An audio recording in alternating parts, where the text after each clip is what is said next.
Hello traders, this is Fawad Razak, market analyst for City Index. Today is the 24th of October. So earlier today, I posted an article on the S&P 500 highlighting this key area of resistance at around 5,825, which was support in the last couple of days. As you can see, it has now rejected that level and the market is trading below it. So far, it looks like the sellers are in control somewhat.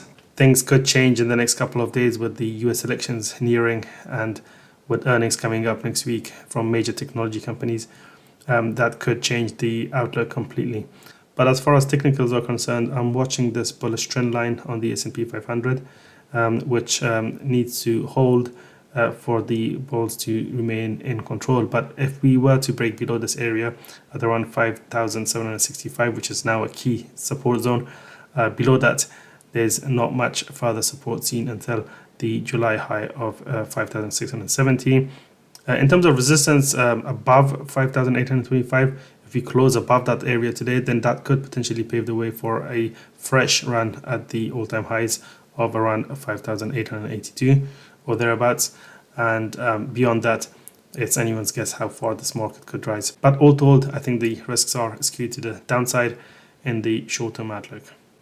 Gold also fell quite sharply on Wednesday, dropping around $50 from its all-time high that it had hit earlier in the session.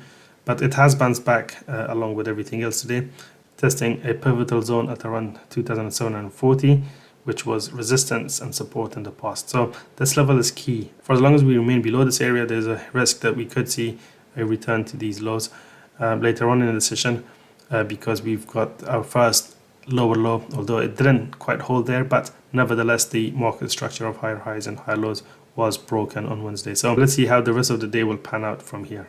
Remember that the long-term trend is still bullish, but the RSI at over 80 on the monthly time frame is something to keep an eye on, because last time it got there in August of 2020, we saw a multi-year consolidation that followed, and now we're back at those RSI levels again at extreme overbought levels. So there is a risk that gold could potentially weaken from here and at the very least consolidate its big gains that it has enjoyed so far this year. In the FX space, the pound is testing this bullish trend line that has been in place since the market bottomed out in September of 2022. And if you look at that on the daily time frame, you can see that it has bounced back from there today. So the rebound today is partly driven by technical factors. People are taking profit, but the underlying trend is clearly bearish in the short-term outlook. And for that trend to remain intact, the sellers will need to defend their ground at around that 130 handle, which was previously support before it broke down earlier this week. Should the cable break above this 130 handle, however, then that could pave the way for a short squeeze rally towards 130.50 initially, ahead of 131.50, which is now the next key area of resistance. On the downside, if this bullish trend line is broken down, then we could see a dip towards 128.70, which was the base of the breakout back in the middle of August. And below that, we've got the 200-day moving average coming in at around 128 area. The euro dollar has also bounced back from this bullish trend line that has been in place since October of 2023. So let's see what it does here, because fundamentally the euro remains under pressure because of weakness in Eurozone data, as highlighted, for example, by today's PMI data from the Eurozone, which weren't great.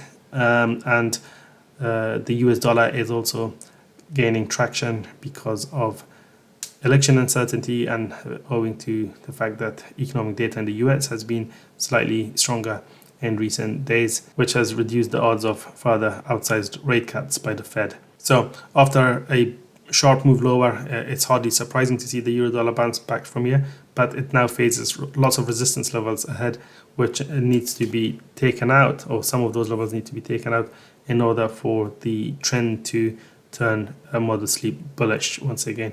But the key level to watch on the upside include, for example, 108.35, and more to the point, this area here, which I've shaded in orange, between 108.70 to 109.